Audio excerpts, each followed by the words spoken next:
Bueno, pues buenas tardes a todos. Aquí estamos una tarde más en esta sesión de los Eternautas para comentar, charlar acerca de una obra de ficción, de una película o de un libro, o quizá en algún otro momento sea una obra de teatro o sea un cuento. Hoy, un poco por consenso de los cuatro y porque se nos había quedado en el tintero ya en algún momento, eh, vamos a hablar de este cuento largo, de esta novelita novel, esta novel corta, ¿no? El escribiente Bartleby, ¿sí? De Melville, y bueno, una obra que imagino por muchos conocida y también con cierta controversia al respecto. Yo no sé, desconozco un poco las opiniones aquí de mis contertulios, a los que saludo una tarde más, como siempre. David Monteagudo, buenas tardes. Hola, buenas, ¿qué tal? Tenemos también a Lázaro Covadlo. Hola, buenas. Hola, y Daniel Jándula. Hola, buenas. Bueno, pues aquí estamos y el que os habla, José Matas, como podéis ver en los nombres de cada uno de nosotros. Y bueno, pues Sí. no sé a quién darle el arranque en este caso, no sé si a Daniel, que es un poco el que nos hizo memoria de que esta obra la teníamos pendiente ahí por comentar y que podía ser interesante traerla. Yo creo que es una obra magnífica por muchas razones que las iremos viendo y desgranando a lo largo de la sesión de hoy.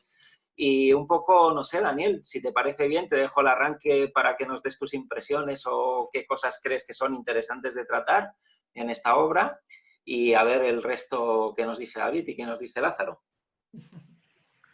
Bueno,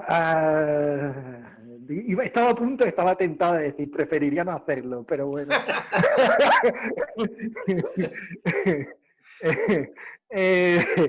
Bueno, mucha gente supongo que asociará esa sería una de las preguntas que yo me plantearía, si realmente es una novela o es, en realidad no es más que un cuento y ya está. Para mí tienen más categoría yo diría de novela, pero creo que tampoco es tan relevante al final, aunque sí es algo que me pregunto. Bueno, yo creo que mucha gente asociará Bartleby, el escribiente de Melville, a la frase esta famosa de preferirlo, que incluso hay librerías que tienen en sus bolsas impresos el texto y hay camisetas también por ahí. Se ha hecho famoso ahora, aunque el libro en su época, como prácticamente toda la obra de Melville, pues pasó sin ningún tipo de repercusión. O sea, creo que apareció un par de años o así después de Moby Dick. Y yo siguiendo lo que dice Borges en mi versión, en mi traducción, yo tengo una traducción de Borges Sí, de este librito, en alianza con una de las portadas más feas de la historia portada, yo creo, que es en la portada lo que vemos es como una especie de pisapapeles de cristal, una cosa feísima que no le veo. O sea, de verdad yo tengo de ver a quién se le ocurrió semejante cosa, porque era horroroso. Y bueno, la historia es básicamente de un amanuense, ¿no? Que entra un amanuense, sabéis que eran los señores que copiaban los documentos antiguamente. Bueno, no teníamos, cuando no había impresora, no había siquiera máquinas de escribir, pues el exacto. trabajo tiene que tener una letra muy pulcra y ciertas dotes para registrar las cosas, ¿no? En aquellos grandes libros donde se tomaba nota de todas las transacciones y tal. Entra con un abogado, ¿no? Ha trabajado en un despacho, son varios, ¿no? No está solo él. Y es un tipo que paralelamente, mientras va, todos lo vemos desde la perspectiva de quien lo contrata, ¿no? De quien contrata a este tal Bartleby. Paralelamente a él como que va tomando un poco control un poco de la oficina, aunque no sabemos muy bien por qué, ¿no? Al principio es una cosa que queda como muy en el aire a medida que este personaje va tomando presencia y van hablando cada vez más de él, hasta el punto que el narrador se va olvidando de todo. O sea, el narrador va... al principio toma... Este tal Barleby es como un personaje secundario, pero como que va cobrando cada vez más presencia, y yo creo que ahí es donde está una de las claves de la historia, ¿no? Va tomando cada vez más presencia en el relato, aunque en realidad hasta que no pasa bastante, hasta que no está bastante bien avanzado el relato, no despierta demasiado la atención, ¿no? Como digo, a medida que este Barleby toma control de la situación, podemos decirlo así, de la historia, se van empequeñeciendo sus aportaciones primero al gabinete y al final lo que nos queda es como una presencia brumosa de la que este narrador no consigue desprenderse, ¿no? Entonces cada vez que este hombre le pide que haga algo, este tal Barleby, sin demasiado aspaviento, bueno, de hecho sin ningún aspaviento, le replica con esta famosísima sentencia, ¿no?, de preferiría no hacerlo, que al principio lo deja estar, porque es un tipo bastante que llega siempre bien a su hora, un tipo que es de estos que gustan mucho en nuestra época, que es el primero en llegar y el último en irse, ¿no? Pero por alguna razón empieza a desentenderse de sus funciones, pero tampoco de tal manera que su empleador no puede echarle de allí, ¿no? Y bueno, esto es un poco yo no quiero introducir más datos. Esto es un poco la situación que se nos plantea. Ya vemos que luego va progresando y tal, pero en esencia lo que nos cuenta la historia, lo que nos cuenta Melville, después de aquel tochazo, de aquella historia tan épica, ¿no?, como es Moby Dick, después de meternos en la historia del Capitán Ahab y ir por todos estos mares detrás de la ballena, después del por ahí resopla y todo esto, de repente nos encontramos con esta cosa tan minimalista, tan pero que yo creo que da muchísimo de sí, ¿no? Pero bueno, yo quería simplemente esto, presentaros un poco en esencia lo que es el relato. Y nada, simplemente decir por mi parte que a mí sí, yo cada vez de estos relatos a los que vuelves cada cierto tiempo, ¿no? Un poco, porque está como ahí, yo creo que como decía en el resumen, está cobrando presencia en en mi pilas de libros, está tomando presencia ese relato de Melville. Nunca me atrevo a esconderlo del todo, a dejarlo ahí en el fondo, siempre lo tengo a mano. Es curioso, aunque luego cuando voy al relato luego no lo leo entero. Entonces, Entonces, es curioso. dejadez de tus funciones, Daniel. Creo que sí, creo que estoy ahí replicando un poco a Barleby. Bueno, no No sé, sé. por ahí, no sé, Quería Lázaro, David, centraros el balón. ¿quién se anima a seguir? Bueno, en todo caso que sea David, porque cuando yo empiece quiero tener Vale, un monopolio del tiempo.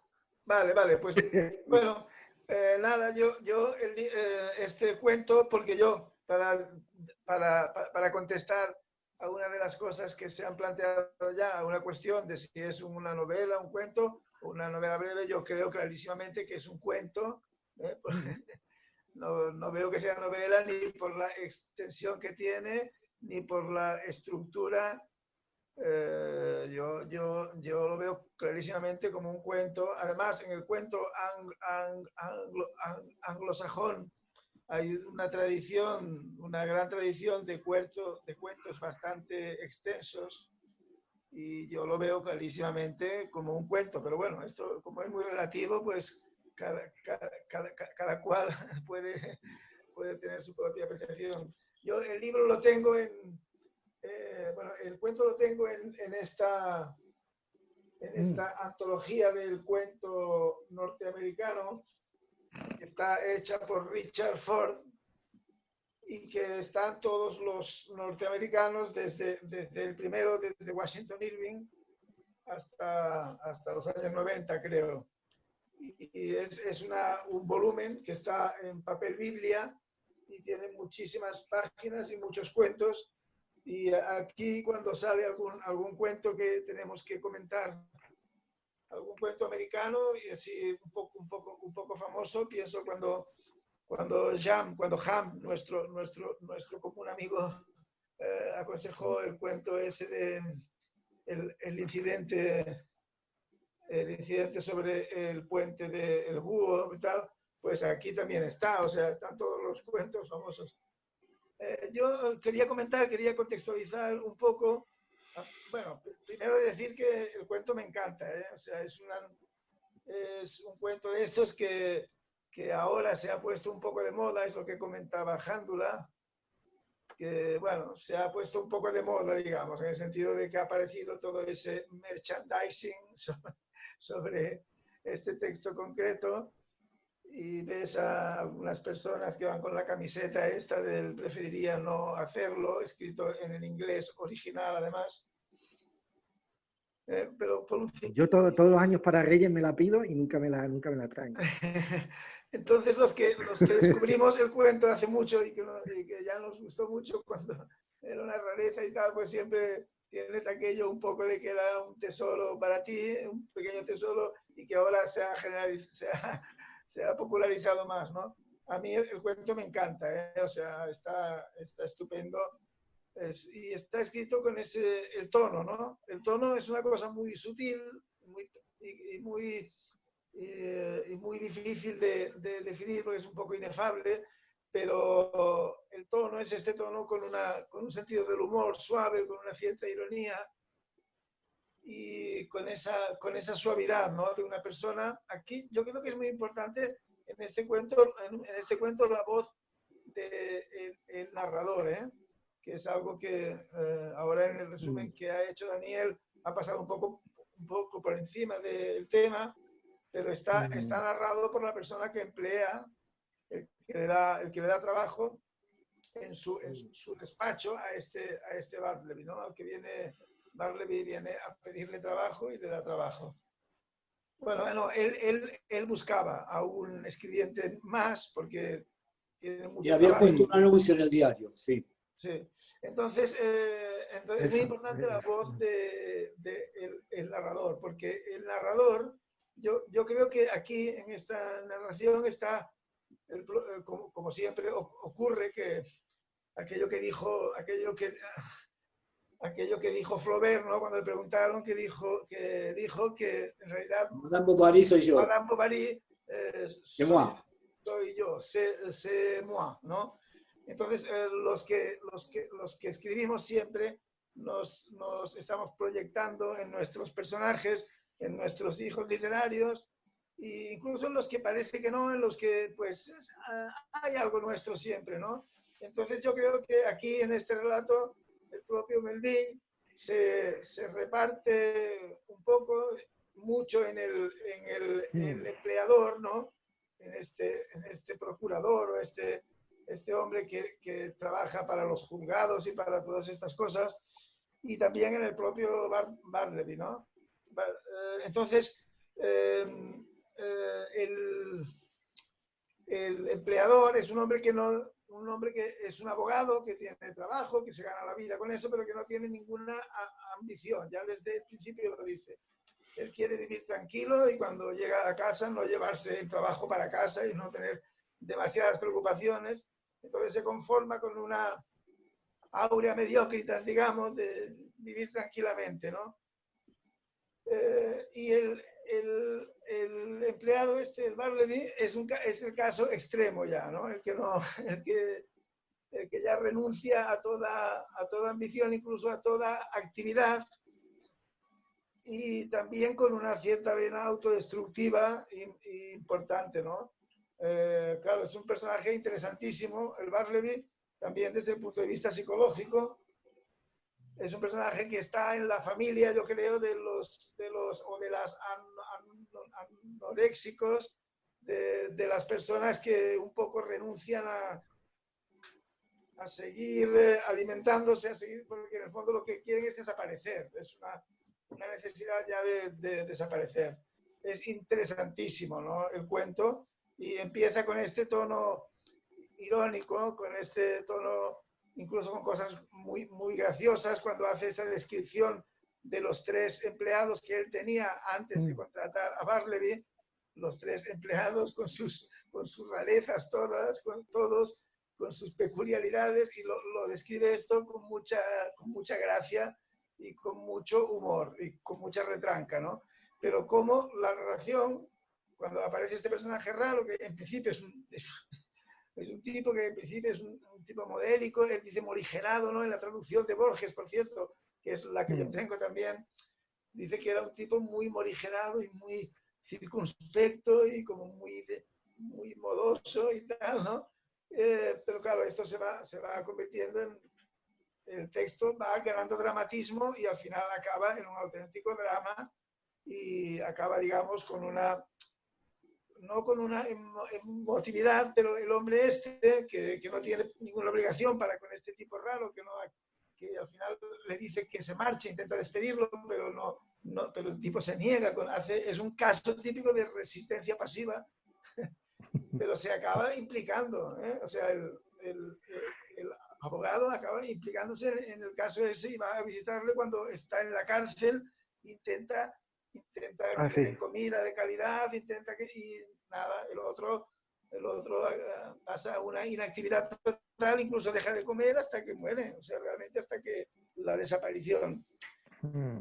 O sea que va ganando intensidad y todo esto en unas páginas, claro, cuando decís una novela breve, hombre, no sé, son 20 páginas creo, o 30, no, todo esto está explicado en realidad en no demasiada extensión. Lo último que quería comentar es un poco contextualizar el cuento este dentro de Herman Melville, o sea, la producción del autor. Y Herman Melville es un caso de un escritor fracasado, o sea, un escritor que en vida fue un escritor fracasado. Fue un caso, yo en parte me identifico un poco porque Herman Melville empezó a escribir unas novelas que escribía de aventuras marineras, porque él viajó, hizo un viaje muy largo, estuvo como 3 años fuera porque hubo como un motín en el barco en el que iba, se quedó en Tahití, en las islas esas famosas, estuvo allí perdido, estuvo prisionero, tuvo muchas aventuras y luego dentro de un género más o menos que entonces, en la época esa del romanticismo y tal, tenía éxito, pues escribió 2 o 3 libros que tuvieron, bien, que rápidamente era lo primero que él publicaba. Ahora no sé los títulos, no los podría citar, tendría que consultarlo, pero escribió 2, 3 o 4 novelas previas a Moby Dick sobre eso, sobre marinos y sobre aventuras en las islas entre los caníbales y cosas de esas. Y eso tuvo aceptación y fueron publicados por editoriales importantes, digamos, y consiguió ya un cierto renombre y consiguió vivir una temporada de eso, ¿no? Pero luego el caso es que fue a menos, digamos, toda su carrera literaria, porque luego cuando escribió el Moby Dick famoso, la novela Moby Dick, que ahora es indiscutiblemente una obra, una de las cimas quizás de la literatura universal, aunque también cuestionada por algunos lectores, pero pues es una obra que ya tuvo muy malas críticas, que fue un fracaso editorial, y luego el hombre pues fue bajando hasta que terminó autopublicándose, digamos, ¿no?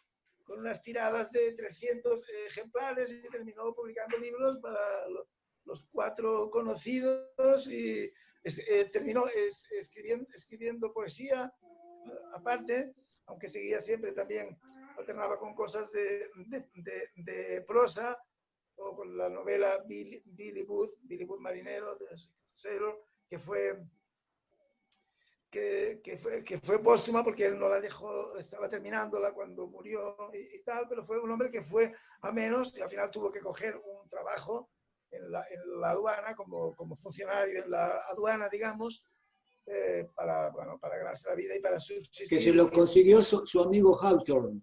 Exacto, Nathaniel Hawthorne, que es otro cuentista, otro escritor norteamericano de la época, evidentemente, también, que era un gran amigo suyo y que un poco le... Sí, aunque cuenta la biografía, una biografía que leí hace relativamente poco de Melville, cuenta que empezó con una muy buena relación con Hawthorne, sí, pero que Melville la admiraba tantísimo y sí, empezó un poco como a ponerse un poco pesadete con Hawthorne. Por lo visto cuentan que Hawthorne llegó a un punto en el que no sabía muy bien cómo no deshacerse de él, porque tampoco era eso, pero sí que era como un poco, ya está otra vez aquí Melville, léete esto, que acabo de escribir esto, no sé qué, y que no sabía muy bien qué hay que hacer con él. Bueno, pues yo creo que yo creo que Bartleby, el escribiente, está escrito en un momento que él estaba inspirado, en un momento de inspiración, está escrito estupendamente, en un momento de una gran potencia, una gran creatividad y digamos en plenitud de sus facultades. Y para mí es un cuento estupendo, tal como dice Daniel. Es una de aquellas narraciones que uno vuelve cíclicamente cuando ha pasado el tiempo suficiente. Yo suelo leérmelo todo cuando lo cojo, no soy tan perro como en la vida. Pero vamos, que es algo fantástico. No sé, a ver, Lázaro, ¿qué quiere decir? ¿Comentar sobre el tema? Bueno, no sé si me va a quedar tiempo para comentarlo, ¿no? Sí, sí, hay tiempo, no te preocupes, Lázaro. Vale, bueno, vamos a ver. Yo en realidad tengo una larga relación con Bartleby, ¿no? Allá por el año 2000, en Mondadori, editó una serie de libros en letra grande, ¿no? Y entonces los acompañaba de una carta, eran libros destinados a los personajes de novela, ¿no?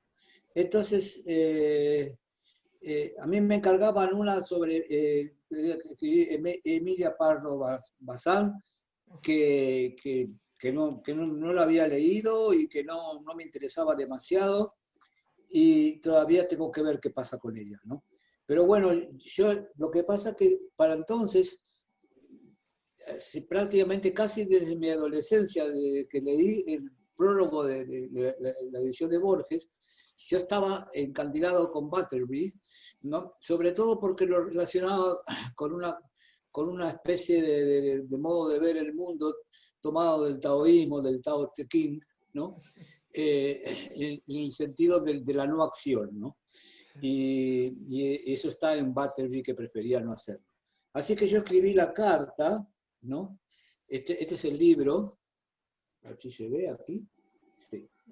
¿No? Este es el libro de Bartleby y prácticamente yo medio en solfa, yo lo reñía a Bartleby por su conducta, ¿no? Porque, claro, el pobre abogado que lo había contratado se portaba muy bien con él y él era totalmente indiferente. No era seria ese reproche que yo le estaba haciendo a Bartleby, ¿no? No era serio. Pero bueno, otra cosa que quería comentar, y no quiero extenderme mucho en esto, ¿no? Yo personalmente estoy hasta aquí de ver si las cosas son una novela, son un cuento, ¿no? Esta especie de manía taxonómica, ¿no? Digamos, de querer encasillar, de buscar géneros literarios, a mí me parece secundario, ¿no? Totalmente secundario. Para mí Bartleby puede ser una novela, como puede ser un cuento, es una narración magistral, ¿verdad? En la cual nos pinta un personaje. Y me parece secundario ver si es una novela, un cuento, un poema, un ensayo, o digamos lo que pudiera ser, ¿no? Es una narración, y yo casi todas las que son narraciones la catalogo en el género de la narración, ¿no? También diría relato, ¿no? Pero lo que pasa es que el relato lo han llevado hacia el cuento, ¿no?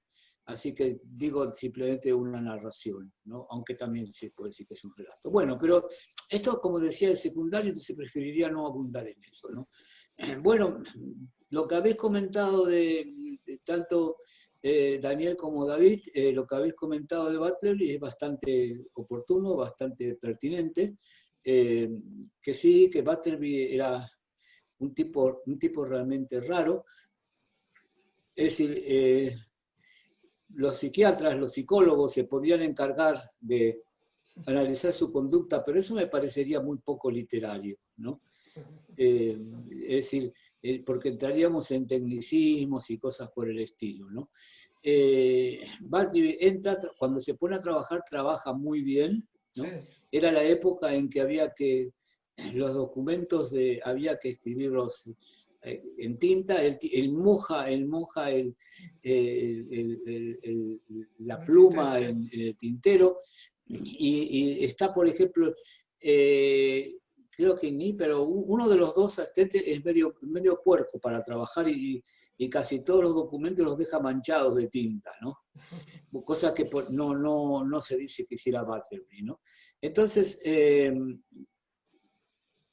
pero de pronto le encargan una cosa menor y entonces sale con que preferirían no hacerlo, ¿no? Para el gran estupor de todos los que estaban en ese estudio, ¿no? Así que, y poco a poco se van acostumbrando a las prescindencias de Butlerby. Él prefiere no hacer esta cosa, prefiere no ir allá, no encargarse de las cosas. O sea que es una cosa muy rara, porque un tipo que le pagan un salario, pero no trabaja por él, ¿no? Entonces, ¿qué más pasa? Que yo creo que hay que comentar más bien el clima de la narración, más que y dejar que la gente que no lo haya leído, que lo vaya a leer y que descubra por sí mismo las cosas, ¿no?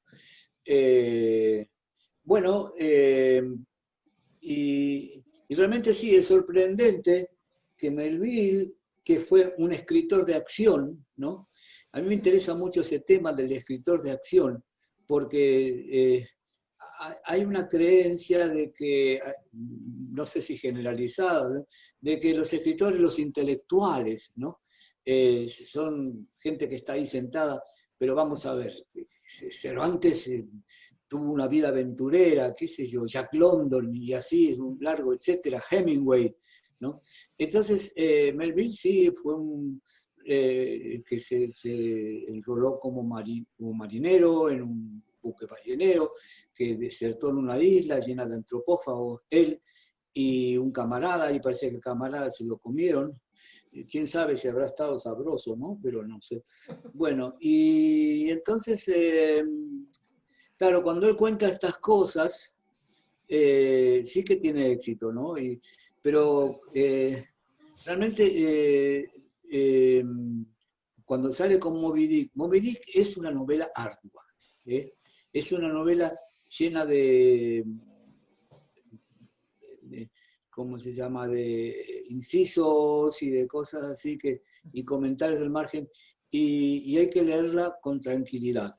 Los lectores que van a buscar así las cosas muy espectaculares, así, a pesar de que el tema es espectacular, ¿no? La persecución de una ballena asesina, pero los lectores que van a buscar eso no pueden, no van a encontrar, digamos, exactamente eso, ¿no?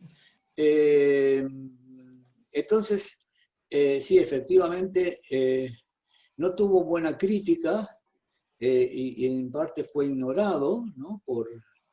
por el mundo editorial y, digamos, fue reivindicado muchos años después de su muerte, ¿no? Pero bueno, esa es la historia de Melville. Y bueno, lo que interesa es la historia de Butlerby, y realmente sí, es una obra maestra de la literatura universal. Yo realmente lo leí un montón de veces y quizás siga leyéndolo, ¿no? Es un libro que te desconcierta. Ah, y una cosa muy importante. Borges, en este libro que yo puse la carta, empieza con un prólogo de Borges,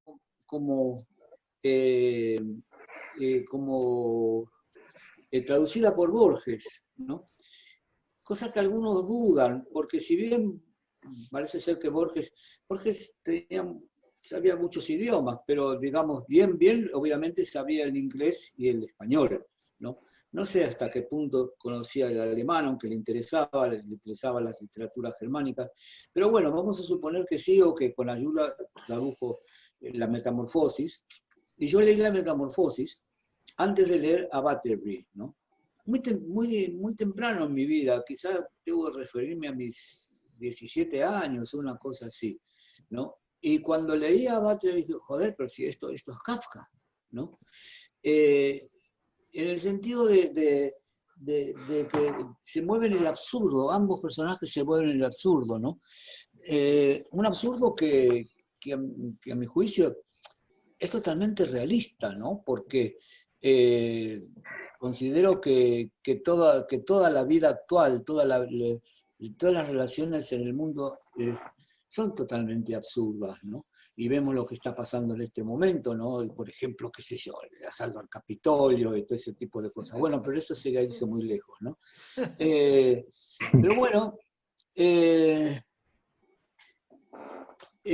prólogo de Borges, a ver, ya que estamos, son unas cuantas páginas y entonces sería abusar de la paciencia de los espectadores, ¿no?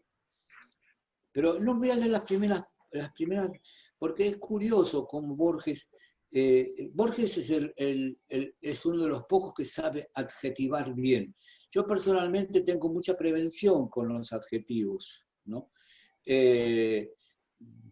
Casi diría que en general no me gustan, pero claro, una cosa bien adjetivada. Entonces Borges empieza así: en el invierno de 1851, Melville publicó Moby Dick, la novela infinita que ha determinado su gloria. Solamente esta frase, ¿no? Yo no sé cómo una novela puede ser infinita, pero bueno, de todos modos. Y entonces sigue, página por página, el relato se agranda hasta usurpar el tamaño del cosmos. Bueno, realmente tú lees a Borges y quedas maravillado, ¿no?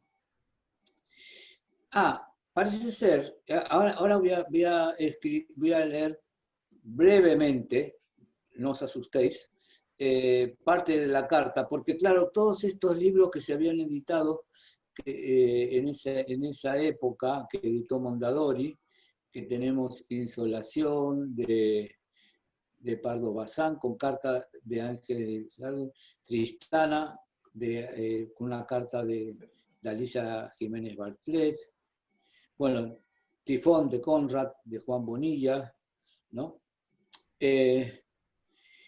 Y hay otro caso que justamente otro de mis libros emblemáticos, El extraño caso del Dr. Jekyll y Mr. Hyde, ¿no?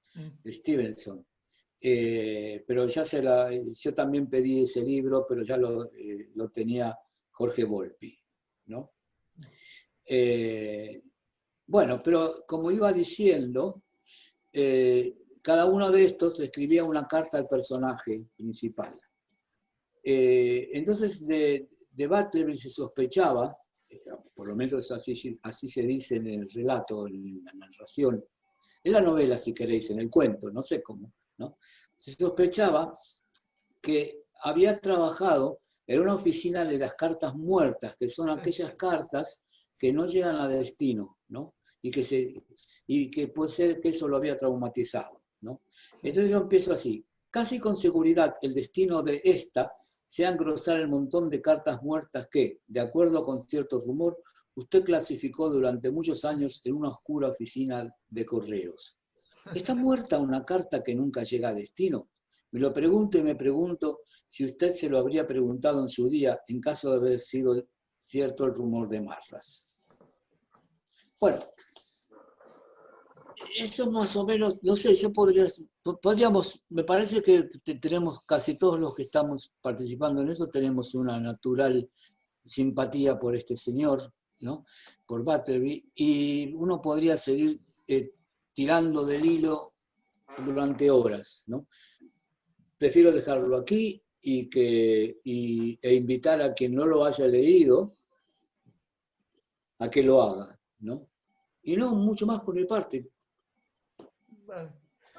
Perdonad, hay algo que querría comentar, porque sobre lo que ha dicho Lázaro, aunque tengo mucha curiosidad también por escuchar lo que comente José, sobre lo que comente José Matas sobre el tema, pero una cosa porque viene a colación de lo que ha dicho Lázaro, que esto que decía Borges, de que Melville en este cuento, o el personaje este, pues que un poco prefigura a Kafka, y en cierto modo es verdad, pero yo veo una diferencia fundamental entre Kafka, entre, por ejemplo, la Metamorfosis o Un artista del hambre, que es un personaje especializado en no comer nada, y en irse consumiendo, en irse adelgazando, un poco como Bartleby.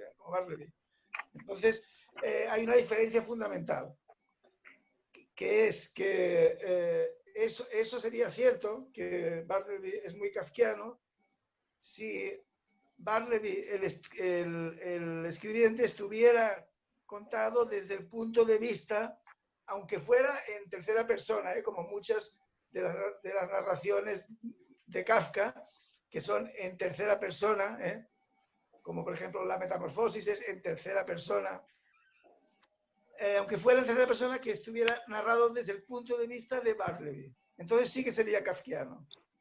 Porque los narradores de Kafka, los narradores, los que explican, o el narrador de Kafka, es muy absurdo. Siempre es muy bartlebiano. Es un narrador que se parece más a Bartleby que no a este abogado, que es un hombre con una ironía, con una cosa diferente. Kafka tiene un sentido del humor muy peculiar, muy particular, muy raro precisamente. Entonces, la diferencia fundamental es que Kafka nos hace ver las cosas desde el monstruo, realmente, desde el tipo raro, desde el tipo realmente raro. Mientras que el narrador de Bartleby es una persona normal, digamos, con unas debilidades, porque además es muy interesante. Yo insisto en la importancia de esa voz narradora en Bartleby, porque es una persona débil, es una buena persona. Pero es un pusilánime. Es un pusilánime, exacto. Pero de estas personas que dicen, no, es que es bueno, pero no, quizá es simplemente que es pusilánime, que no tiene la energía suficiente, la autoridad. Porque claro, otro abogado diferente lo pondría de patitas en la calle rápidamente, lo tiraría por las escaleras de un empujón, y aunque el otro se matara cayendo por la escalera, le daría exactamente igual. En cambio, este hombre no es capaz de desentenderse, ¿no? Entonces es un narrador que no es kafkiano, el narrador no.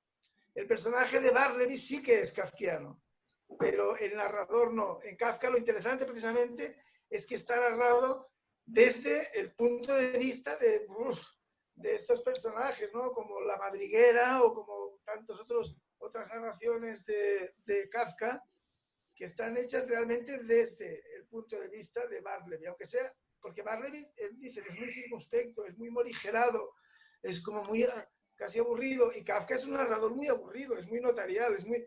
Lo terrible es el punto de vista o la interpretación que se puede buscar, o lo que nos sugiere eso, ¿no? Pero yo vería esa diferencia fundamental, Ay, pero perdón, aclárame esto de que Kafka es un narrador muy aburrido. Sí, Kafka es un narrador muy soso, Sí. y con un lenguaje prácticamente notarial, con un lenguaje muy correcto, muy circunspecto, muy tal cual, pero Kafka no usa una sola metáfora, ni una sola metáfora en toda su literatura, cosa que es una virtud también, o puede serlo, pero es un narrador que es soso, o sea, no le pone chispa, no le pone... Es que es difícil de explicar eso, pero yo sé lo que me digo, digamos, ¿no? Sí, sí que es difícil de explicar porque realmente, efectivamente, Kafka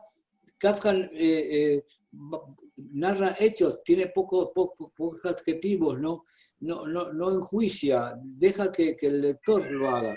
Pero, por ejemplo, tomemos un solo libro de Kafka, para mí su libro más importante, que es un solo texto, que es La Metamorfosis, ¿no? Por ejemplo, no se puede decir que sea aburrido. Lo que está pasando ahí es totalmente extraordinario en Sí, La por Metamorfosis. supuesto, pero Y el que lo después, por narra... ejemplo, digamos, el castillo, ¿no? También es totalmente enervante. No hay que ponerle adjetivos a esto. Tipo que lo están haciendo esperar, así, un agrimensor, lo están haciendo esperar. Bueno, en fin, no sé. Bueno, da igual. Es que, No da igual, pero bueno, en fin, pero un día tendremos que discutir sobre si Kafka es sí, un narrador un día aburrido. discutiremos sobre eso. A ver, ¿qué es lo que opina José, no? Que es el que falta Bueno, por... yo os estoy escuchando muy atentamente y aprendiendo mucho, claro está, ¿no? Por todas estas cosas que habéis dicho, que obviamente, pues respecto del relato mismo no me queda mucho que decir, habéis comentado la mayoría de los temas, sin embargo sí que, bueno, diré algunas cosas que para mí pues más me han llamado la atención o son más relevantes, ¿no? del relato. Quizá lo haré con el entusiasmo que lo haría uno de los narradores de Kafka, ¿no? Quizá, por lo tanto, con un menor grado, un menor grado de entusiasmo y también un menor grado de afectación, porque yo creo que justamente ahí está un poco la clave del asunto, ¿no? El narrador de Bartleby, ¿no? Este abogado, en realidad es alguien que, bueno, habéis calificado de pusilánime, excelentemente, ¿no? Creo que el adjetivo en este caso está muy bien elegido. Es alguien que se hace cargo, ¿no? O sea, de alguna manera tiene un trabajador que no le rinde y, para empezar, creo que uno de los elementos del relato que magnetiza, yo creo que el relato en realidad es un relato enormemente magnético, ¿no? Tiene una gran capacidad de hipnotizarnos,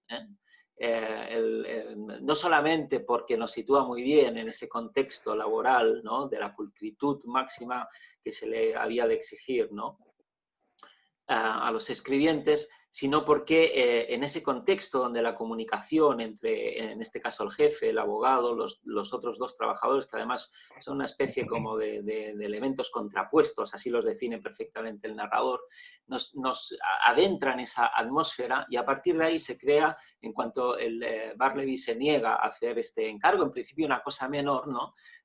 Aquí se genera una emoción en el lector. Yo voy a hablar un poco desde la perspectiva del lector, que es un enigma, ¿no? O sea, lo primero que uno se pregunta es, bueno, ¿y este tipo qué motivos tiene, ¿no?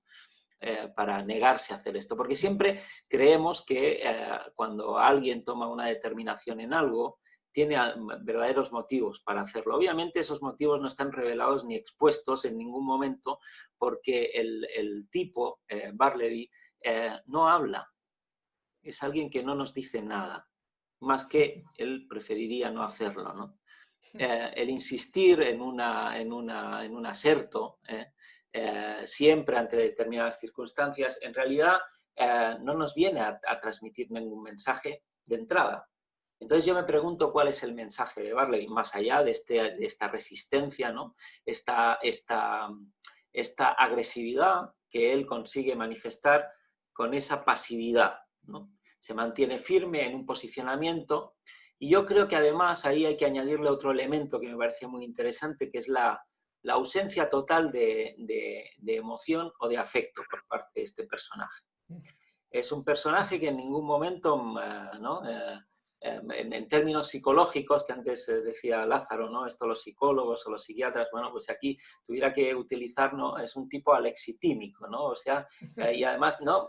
Ni se emociona, ni tiene nombres para las emociones, es un tipo plano, completamente plano, hasta el punto que uno se plantea si en realidad es una persona, o sea, casi como que uno tiene la sensación de estar ante una máquina.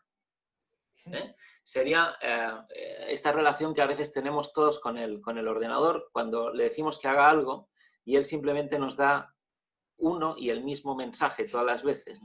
No es, preferiría no hacerlo, pero no, a veces nos da un mensaje de error en la pantalla e insiste en él y dice, pero bueno, ¿cómo esta chorrada que te estoy pidiendo, no eres capaz de hacerla, ¿no? Él da simplemente este mensaje. Y ante eso tenemos, ¿no?, la respuesta, que a esa sí asistimos de una manera identificada con el narrador, porque obviamente a nosotros nos enerva, o por lo menos a mí me enervaba la actitud de este tipo. Y entonces vemos cómo en el narrador se va desarrollando progresivamente una tolerancia, ¿no? Porque lo que hace es ceder cada vez más a la inactividad de este señor, a no obedecer, a no hacer su trabajo, ¿sí? Y él es de alguna manera condescendiente con eso hasta el extremo, ¿no? Hasta el punto en el que luego en la relación, cuando verdaderamente trata de impedirle que acceda al despacho, ¿no?, y se lo encuentra allí en la puerta y es incapaz, ¿no?, ya de desprenderse de él, nos damos cuenta que se nos está presentando una relación verdaderamente patológica, ¿no? Claro, hasta el punto de que si uno quisiera verlo también como una metáfora, ¿no?, es esta cosa a veces de los padres con los hijos, ¿no?, que los hijos simplemente, ¿no?, se mantienen ahí como resistentes, ¿no?, en una pasividad, hijos adolescentes y personas ya de una cierta edad, me refiero, ¿no?, hijos pequeños, claro. Y sin embargo los padres, ¿no?, van tolerando eso, hasta que al final llegan a situaciones inasumibles o a veces incluso catastróficas, ¿no? Yo creo que tiene un cierto aire existencial, obviamente, la novela, ¿verdad?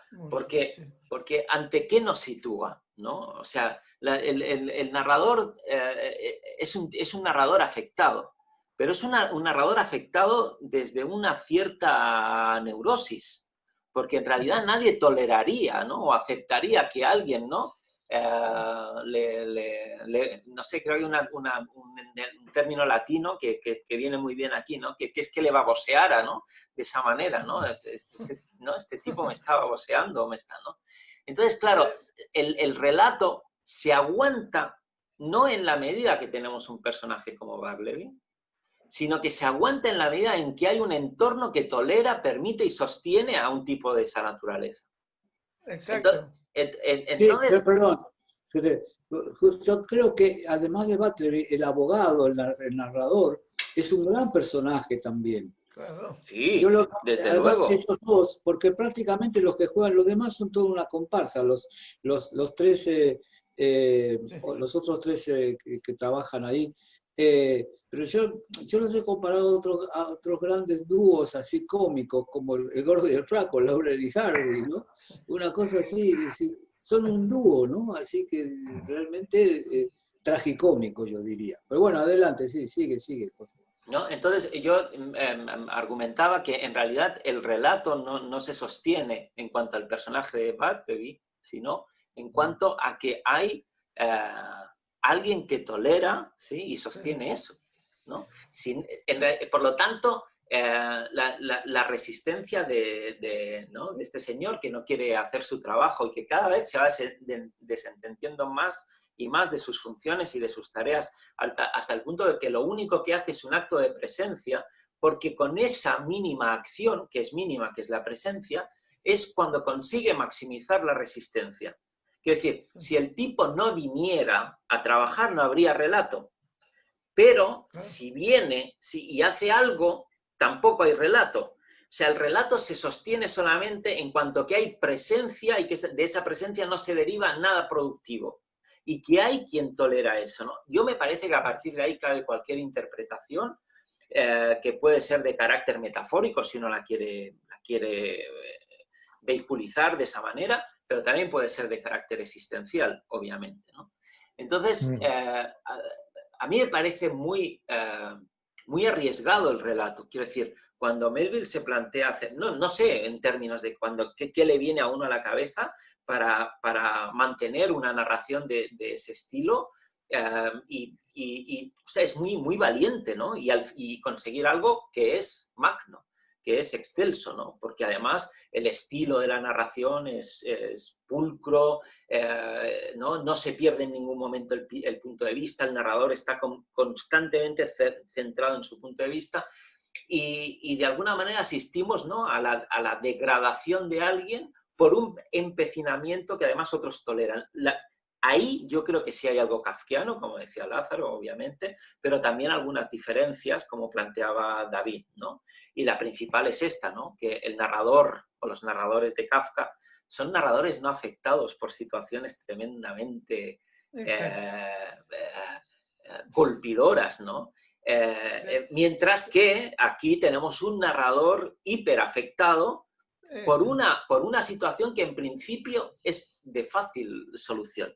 Entonces ahí sí que hay una contraposición interesante entre una obra y otra, en este caso, ¿no? El mundo kafkiano o este mundo que nos presenta aquí Melville, ¿no? En cualquier caso, yo creo que este relato,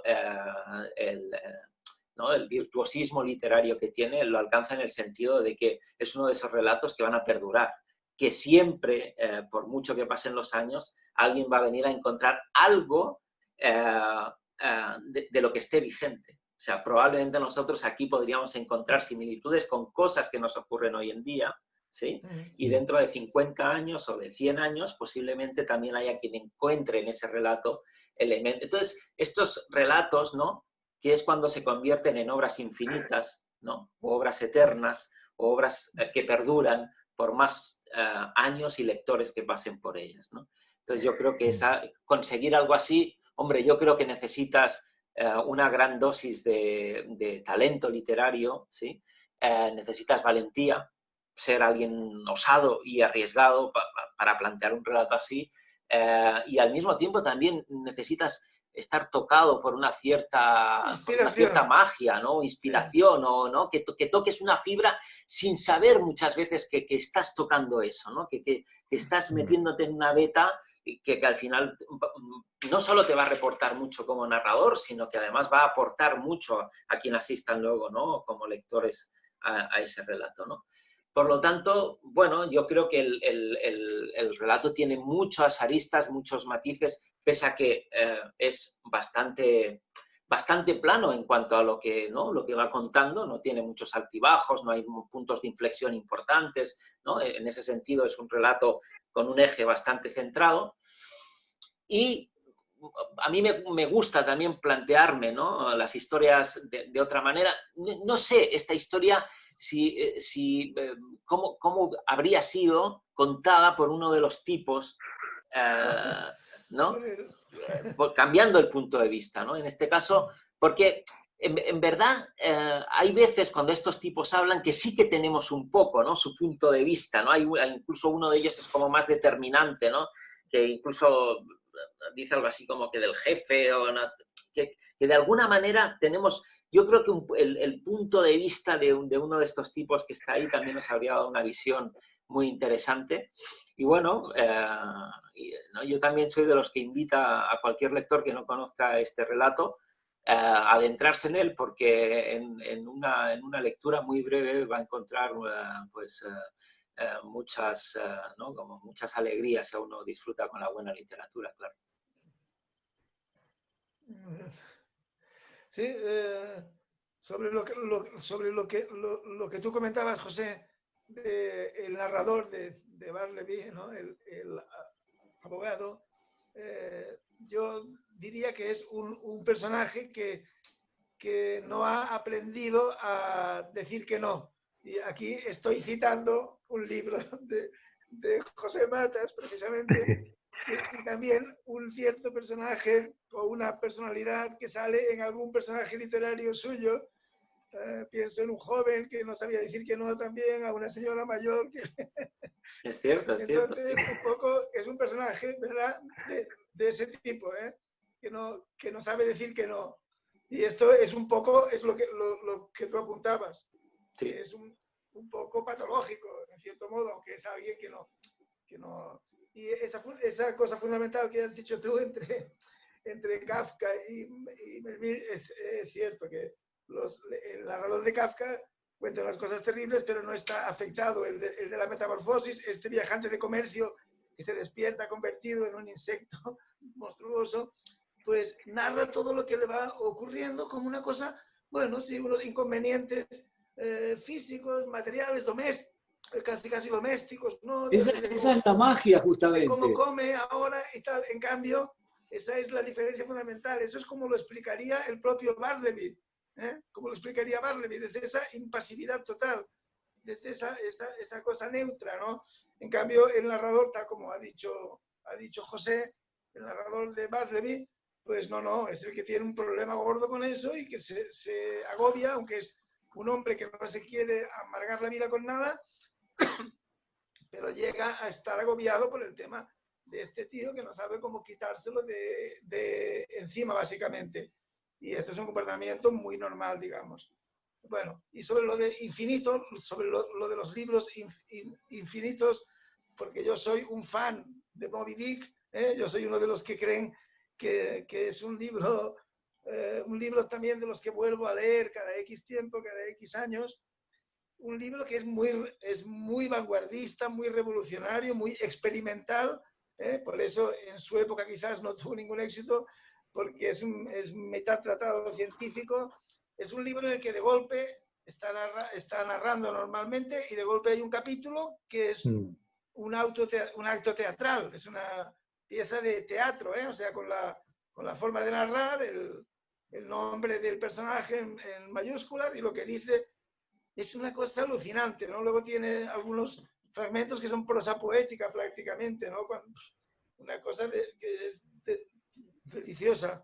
Y infinito, ya para terminar, quiero decir que la palabra infinito en castellano tiene dos significados. Una, que es algo que no tiene fin, que no se acaba nunca, y otra es una cosa que no está terminada. O sea, un libro infinito puede ser un libro que no se acaba nunca o un libro que no está terminado, que tenemos que terminar quizás entre los lectores. Infinito significa etimológicamente no terminado. Entonces, yo creo que Moby Dick lo es un poco en los dos sentidos. Y ya está. Me haces pensar, David, en si algo que no tiene principio sería también infinito. Claro. Uy, ahí ya iríamos a otro tema aún más complicado, ¿no? No a ver, desde el punto de vista de la física, sí. Por ejemplo. ¿No? Porque bueno. Quizá en una de estas nos planteamos un tema filosófico, si queréis, Uy. Para yo abordarlo. soy poco filósofo, yo soy poco filosófico. Me viene a la mente también ahora un aforismo de un autor que yo nombro habitualmente, que dice que más se condena uno por lo que dice que por lo que hace, ¿no? Entonces, claro, este tipo Bartleby en realidad no dice nada, ¿no? Y aunque al final acaba autocondenado, ¿no? Pero nadie va en contra de él, ¿no? Porque los trabajadores lo aguantan, el jefe lo aguanta, él, ¿no? Porque en realidad el tipo no se pronuncia, ¿no? Y ante esa falta de pronunciamiento, esa tibieza, al final es muy difícil despertar, ¿no? Despertar la animadversión y despertar que alguien vaya con una determinación fuerte en contra tuya, ¿no? Bueno, en fin, también me ha hecho pensar. Veo que Lázaro ha ido a buscar algo, seguramente nos quiere mostrar o ilustrar alguna cosa. Sí, porque en realidad una cosa, da la casualidad que como estábamos hablando del infinito, y yo tengo aquí mi último libro, que inédito aún, ¿no? Esto es primicia, así, Esto es primicia, les digo a los lectores o a los... Claro, empieza así, abre comillas. Si no nos ocupamos del infinito, no vale la pena que nos ocupemos de nada.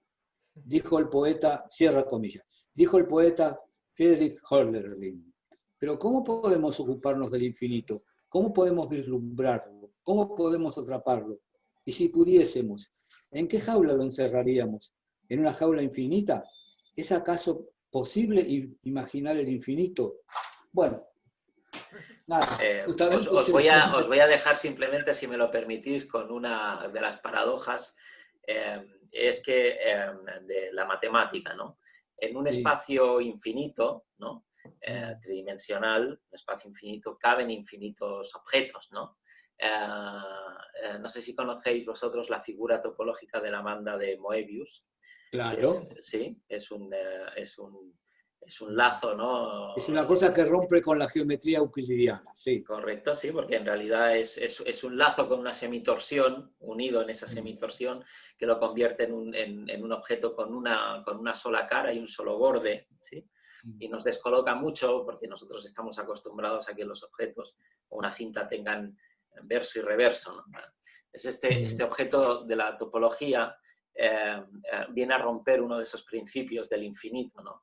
Porque en un espacio infinito no caben infinitas bandas de Moebius, pero sí, por ejemplo, caben infinitas muñecas de estas rusas matrioscas, ¿no? Porque uno las puede ir enterrando infinitamente una dentro de la otra, pero fijaros... Y con eso, perdón, te interrumpo, con eso de las muñecas rusas llegamos a lo infinitesimal, del infinito, que es una progresión